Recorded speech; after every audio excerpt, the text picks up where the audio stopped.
अब हम माघ मेले में मचे महासंग्राम की बात करेंगे, जिसमें यूपी सरकार की टक्कर ज्योतिर्मठ के शंकराचार्य स्वामी अभिमुक्तेश्वरानंद और यूपी की विपक्षी पार्टियों से हो रही है। विवाद बहुत सामान्य सा है। तस्वीरें 18 जनवरी की तस्वीरें हैं। अच्छा, हुआ क्या? यूपी सरकार ने संगम तट पर भव्य माघ मेले का आयोजन किया।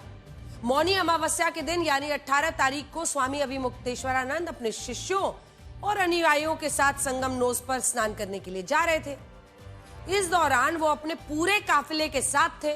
इस काफिले में उनकी पालकी भी थी, जिसमें वो खुद बैठे हुए थे, और पालकी उठाने वालों के अलावा उनके आसपास करीब 200 अनुयायी और शिष्य मौजूद थे। मौनी अमावस्या होने की वजह से संगम में स्नान के लिए करोड़ों श्रद्धालु पहुंचे हुए थे। स्वामी अभिमुक्तेश्वरानंद स्नान के लिए पूरे काफिले के साथ संगम नोस तक जाना चाहते थे। पुलिस और माघ मेला प्रशासन की अपील थी कि वो रथ और पालकी छोड़ दे, पैदल ही संगम नोस तक जाए, ताकि भगदड़ की स्थिति ना बने। दरअसल संगम नोस पर मौनी अमावस्या के दिन जबरदस्त भीड़ थी। हर साल ऐसा होता है। इस बार की मौनी अमावस्या पर ही संगम में स्नान करने के लिए 4,52,00,000 लोग आए थे। पिछले साल महाकुंभ के दौरान मौनी अमावस्या के दिन 10 करोड़ लोगों ने डुबकी लगाई थी। इससे आप समझ सकते हैं कि हिंदू धर्म में मौनी अमावस्या के दिन स्नान का कितना बड़ा महत्व है। इस वजह से हर साल इस दिन लाखों करोड़ों लोग संगम तट पर आते हैं। यूपी पुलिस और माघ मेला प्रशासन श्रद्धालुओं की दुहाई देकर स्वामी अभिमुक्तेश्वरानंद से पैदल जाने की अपील कर रही थी। और ये अपील इसलिए थी क्योंकि पिछले साल महाकुंभ के दौरान मौनी अमावस्या के दिन, अगर आपको याद हो, भगदड़ की एक बड़ी दुर्घटना हुई। प्रशासन नहीं चाहता था इस बार भगदड़ जैसी स्थिति बने। इसी वजह से स्वामी अभिमुक्तेश्वरानंद और उनके शिष्यों से कहा गया कि वो संगम नोस तक पैदल जाएं। लेकिन स्वामी अभिमुक्तेश्वरानंद उनके शिष्यों ने अपील को नकार दिया। अब स्वामी मुक्तेश्वरानंद का आरोप है कि मेला प्रशासन और पुलिस ने उनको स्नान करने से रोक दिया। उनके काफिले में मौजूद साधु संतों के साथ मारपीट की गई। इस मारपीट के विरोध में वो धरने पर बैठे। तो हम तब स्नान करने जाएंगे जब हमारे सम्मान के साथ हमको लेके चलेंगे ये लोग। तब तक हम यहाँ हैं। यहाँ रहना भी पुण्य का कार्य होता है। कभी भी जिंदगी में हम यहाँ आते रहेंगे, काम करते रहेंगे, लेकिन स्नान तो तभी करेंगे जब मुखिया आकर के हमको लेके जाएगा ससम्मान। अब ज्योतिर्मठ के शंकराचार्य इस बात से भड़क गए कि उनके काफिले को क्यों रोका गया, जबकि प्रशासन किसी भी तरह की दुर्घटना से बचने के लिए सावधानी बरत रहा था, और ये किसी भी प्रकार से गलत नहीं कहा जा सकता।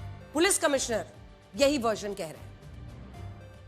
पूरी तरह से वीआईपी स्नान पर पूरी तरह से प्रतिबंध था, बिकॉज ऑफ मौनी अमावस्या और बहुत ज़्यादा भीड़ होने की वजह से। लेकिन ये अपनी जिद पे अड़े रहे और अपनी पालकी और रथ के साथ ही 200 श्रद्धालुओं के साथ वहाँ पर जाने की कोशिश कर रहे थे। बाकी जो लोग आ रहे थे यहाँ पे, वो लोग सभी लोग अपना पैदल आ रहे हैं और अपना स्नान करके जा रहे हैं। लेकिन ये बहुत अव्यवस्था लगभग 3 घंटे इन्होंने रखी। इसी अव्यवस्था की वजह से जो है फिर हम लोगों ने इनको बताया कि भाई आप रथ और पालकी के साथ नहीं जा सकते, बल्कि आप जो है अपने साथियों के साथ चले जाएं, स्नान कर लें। लेकिन बार बार रिक्वेस्ट और निवेदन करने के बाद भी ये माने नहीं।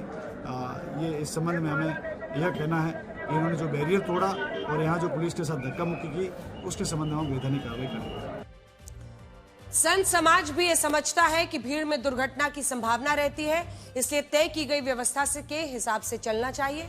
स्वामी अभिमुक्तेश्वरानंद माघ मेला प्रशासन की इस व्यवस्था को नहीं मान रहे थे, लेकिन पिछले साल महाकुंभ में मौनी अमावस्या के दिन हुई भगदड़ पर उन्होंने यूपी सरकार की व्यवस्था पर सवाल जरूर खड़े किए। क्यों नहीं मुख्यमंत्री जी ने कहा कि हमारे पास इतना एकड़ की जमीन है, इतना एकड़ के रास्ते हैं, इतने वाहनों के लिए जगह है, उतने लोग कृपा करके आइए, बाकी लोग मत आइए, ताकि अब व्यवस्था न फैल जाए, किसी के प्राण चले जाएं, ये मैं नहीं चाहूंगा। इस बारे में क्यों नहीं सतर्कता बताई गई? लेकिन नहीं किया गया। आखिर व्यवस्था क्या होती है? हम अगर लोगों को आमंत्रित कर रहे हैं, आह्वान कर रहे हैं, तो उतना व्यवस्था हमारे पास होनी चाहिए। उसका भी कोई ख्याल नहीं रखा गया है। और यहाँ तक कि लोग मर गए तो उस मृत्यु को छिपाने का भी काम आपके द्वारा किया गया, जो घोर अपराध था। तो ऐसी परिस्थिति में कोई अगर इसको कोई संज्ञा देता है तो हम गलत नहीं कह पाएंगे।